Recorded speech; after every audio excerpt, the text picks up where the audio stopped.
Et si votre dépression ne venait pas que de votre tête? Et si elle venait aussi de votre corps? Imaginez que votre fatigue matinale, votre tristesse persistante, vos angoisses sans nom ne soient pas une fatalité. Imaginez qu'une simple carence en vitamine D, en magnésium ou en oméga 3 puisse jouer un rôle majeur dans votre mal-être. Dans les prochaines minutes, je vais vous révéler ce qu'on ne vous dit jamais. Comment distinguer stress, anxiété et dépression. Et surtout, comment agir naturellement pour retrouver l'équilibre. La société va mal. Les gens sont de plus en plus angoissés, stressés, inquiets. Violence, haine, incertitude, égoïsme. Tout cela nous pousse au repli sur soi. Nous vivons dans un monde virtuel, devant nos écrans, manipulés par des lobbies qui cherchent soit à nous vendre n'importe quoi, soit à semer le chaos. Mon tableau est peut-être un peu noir, mais une chose est sûre. Je rencontre de plus en plus de personnes stressées, déprimées, angoissées. Et la prise en charge de ces situations handicapantes n'est jamais simple. Elle fait appel à une approche globale, intégrative. D'ailleurs, quelle différence entre stress, angoisse et dépression? Comment les reconnaître? Comment faire un diagnostic précis? Et surtout, comment les soigner? Le stress, un signal d'alarme. Le stress, c'est une réaction de l'organisme à une agression, un choc physique ou nerveux. C'est une situation de tension nerveuse excessive, traumatisante pour l'individu. Le stress est ponctuel et lié à un événement identifiable. Il provoque des manifestations physiques, palpitations, tensions musculaires, troubles digestifs, et des manifestations psychologiques, tensions, irritabilité, troubles de la concentration. Mais attention, tout le monde est stressé. La vie est une maladie mortelle. Nous sommes en permanence confrontés à des microbes, à des situations difficiles. Le stress est physiologique et naturel. Ce qui perturbe notre équilibre émotionnel, ce n'est pas la situation elle-même. C'est la façon dont nous la vivons. Ce sont les armes que nous avons pour éviter d'être trop perturbés psychologiquement. L'anxiété et l'angoisse. La peur du danger. L'anxiété, c'est un état de trouble psychique causé par la crainte d'un danger. L'angoisse, c'est plus fort. C'est un malaise psychique et physique avec un sentiment d'imminence d'un danger. Une crainte diffuse pouvant aller jusqu'à la panique. L'angoisse s'accompagne de symptômes physiques aigus, oppression thoracique, palpitations, vertige. La différence avec le stress? L'angoisse peut être liée à un événement imaginaire ou à une situation peu stressante, mais vécue comme telle par la personne. Prenons l'exemple de l'avion. Est-ce stressant? Pour beaucoup, non. Mais pour d'autres, c'est une véritable phobie, entraînant anxiété par anticipation et crise d'angoisse. Voilà un terme important. Par anticipation. Beaucoup de personnes s'angoissent de quelque chose qui pourrait arriver, alors que rien ne laisse penser que ça arrivera. Maintenant que vous comprenez stress et anxiété, passons à la dépression. Parce que c'est là que les choses se compliquent. La dépression, ce n'est pas seulement être triste. C'est un état pathologique marqué par une tristesse avec douleur morale, une perte de l'estime de soi, un ralentissement psychomoteur. On parle aussi d'anédonie, la perte de plaisir, d'une fatigue constante, de troubles du sommeil et de l'appétit. La dépression peut être de longue durée ou récurrente. Elle porte atteinte à la capacité des personnes à fonctionner au travail, à l'école, dans la vie quotidienne. Dans les cas les plus graves, elle peut conduire au suicide. On parle alors d'idées noires. En France, près de 3 millions de personnes souffrent de dépression chaque année. Elle touche 2 fois plus de femmes que d'hommes. quels sont les symptômes clés. Pour diagnostiquer une dépression, le patient doit présenter au moins 5 symptômes parmi 9, presque tous les jours depuis au moins 2 semaines, dont obligatoirement l'un des 2 premiers. Une tristesse quasi permanente, avec parfois des pleurs. Une perte d'intérêt et du plaisir pour les activités habituelles. Ensuite, sentiment de dévalorisation et culpabilité excessive. Idées de mort ou de suicide récurrentes. Ralentissement psychomoteur. Fatigue, souvent dès le matin. Perte d'appétit et de poids. Troubles du sommeil, en particulier insomnie matinale. Difficultés de concentration et de mémorisation. C'est crucial. Il existe 2 grands types de dépression. La dépression à dopamine, fatigue du matin, difficulté à démarrer, perte d'envie. La dopamine est l'accélérateur du système nerveux. La dépression à sérotonine, irritabilité, impatience, compulsions alimentaires, surtout sucre et chocolat, vers 17 h. La sérotonine est le frein. Différencier ces 2 types est indispensable pour un traitement efficace. Vous voyez, la dépression, c'est complexe. Mais attendez de découvrir ce qui suit, car ce que je vais vous révéler va complètement changer votre perspective sur les traitements. Les anxiolytiques. Attention, danger. La France a longtemps été le pays le plus prescripteur d'anxiolytiques en Europe. Les benzodiazépines, Xanax, Lexomil, Valium, Temesta. Ils agissent en réduisant l'excitation dans le cerveau. Mais voilà leurs effets secondaires. Dépendance quasi systématique, physique et psychique. Tolérance progressive. Le médicament devient de moins en moins efficace. Troubles de la mémoire, risque de démence. Somnolence, risque d'accident et de chute, surtout chez les personnes âgées. Troubles du comportement, aggravation de l'insomnie, cauchemars, hallucinations. État de panique chronique grave. Ces médicaments font littéralement des trous dans le cerveau. Ils ne devraient être utilisés que sur une courte durée, moins d'1 mois. Les antidépresseurs. Efficacité discutable. Il existe plusieurs classes d'antidépresseurs. Les plus utilisés sont les inhibiteurs de la recapture de la sérotonine, IRS, Prozac, Deroxate, Zoloft, Séroplex. Leurs effets secondaires sont nombreux. Perte ou prise de poids. Anxiété, agitation, comportement suicidaire. Céphalée, vertige, nausées. Troubles sexuels, baisse de libido, impuissance, fatigue. Et voici le plus inquiétant, leur efficacité est limitée. Dans 50 à 70% des cas, un premier traitement antidépresseur ne fonctionne pas.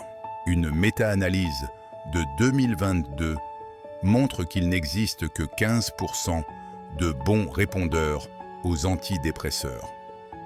Pour qu'une personne puisse bénéficier des effets positifs, il faudrait traiter environ 7 personnes.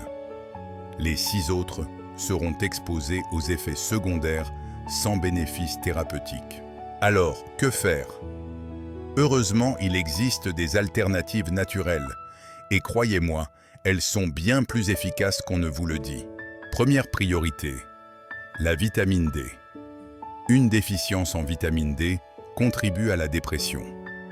Les niveaux de cette vitamine sont 14% plus bas chez les sujets dépressifs. Il faut atteindre un taux sanguin d'au moins 50 nanogrammes par millilitre. Prenez des gouttes tous les jours, pas une forte dose tous les 2 mois. Le magnésium, indispensable dans tous les troubles nerveux. Le stress entraîne une fuite de magnésium. Les carences provoquent fatigue physique et nerveuse, hypersensibilité émotionnelle. 81% de la population française ne consomme pas suffisamment de magnésium. C'est ma première prescription devant tout syndrome anxio-dépressif. Le lithium en oligoéléments, régulateur de l'humeur, sans effet secondaire. Une étude montre que, quand l'eau de boisson est plus riche en lithium, le risque de démence baisse. Les vitamines B, 12 et B9, essentielles. Les carences sont fréquentes. Quand on supplémente en B9 une personne sous antidépresseur, on augmente de 50% l'efficacité du traitement. Les autres vitamines B, le zinc, le sélénium, tous importants pour le système nerveux. Les oméga 3, aussi efficaces que la majorité des antidépresseurs. Ils augmentent la dopamine et la sérotonine. Action anti-inflammatoire, neuroprotection. Prendre 1,5 à 2 grammes au dîner les jours sans poisson. Passons aux probiotiques et le microbiote. L'intestin, c'est notre deuxième cerveau. Un déséquilibre de la flore peut agir sur l'humeur et la dépression. Les personnes souffrant de dépression présentent fréquemment un excès de bactéries pro-inflammatoires, une réduction des bactéries productrices de butyrate, une augmentation des cytokines inflammatoires. Pas de prise en charge du syndrome anxio-dépressif sans agir sur l'intestin et le microbiote. Prenez un probiotique le matin et de la chlorophylle magnésienne le soir. Enfin, la phytothérapie, l'incontournable. Pour l'anxiété, Passiflore, le Lexomil du phytothérapeute, Aubépine, si palpitations, Mélisse, si spasmes digestifs, Valériane, pour les insomnies et l'anxiété avec tendance dépressive. Pour la dépression, Rhodiola, augmente la dopamine pour les dépressions avec manque d'envie et fatigue matinale. Griffonia, apporte du 5-HTP, précurseur de la sérotonine pour les dépressions avec irritabilité et compulsions alimentaires. Millepertuis, action proche du Prozac, aussi efficace mais avec des interactions médicamenteuses. Safran, action proche du millepertuis mais sans interaction, donc préférable. Vous pensez que c'est tout? Non, car sans les approches psycho-comportementales, rien de tout cela ne fonctionnera vraiment. Un psychothérapeute ou psychologue est essentiel en cas de stress, angoisse ou dépression. Son premier but, être un miroir neutre qui permet aux patients de s'exprimer, de verbaliser. Au départ, souvent dans la confusion. Puis, grâce au psy, le patient va organiser sa pensée. Petit à petit, lâcher prise, prendre du recul, se dissocier des événements et pour finir, trouver ses solutions. Le psy aide le patient à comprendre ses fragilités, à redonner du sens à sa vie. Les psys, ce n'est pas fait pour les fous. Nous aurions tous besoin de voir un psy plusieurs fois dans notre vie. L'EMDR, désensibilisation et retraitement par les mouvements oculaires, est exceptionnellement efficace pour le syndrome de stress post-traumatique. On fait bouger alternativement les yeux pendant que le patient revit l'événement traumatisant. On accède à des zones inconscientes du cerveau où sont enfermés des souvenirs traumatisants.